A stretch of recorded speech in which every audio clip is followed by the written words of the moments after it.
I guess Peter Pan was right.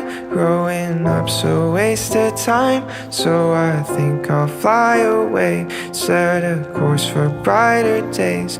Find the second star, I'm soaring and Oh, look at all the colors.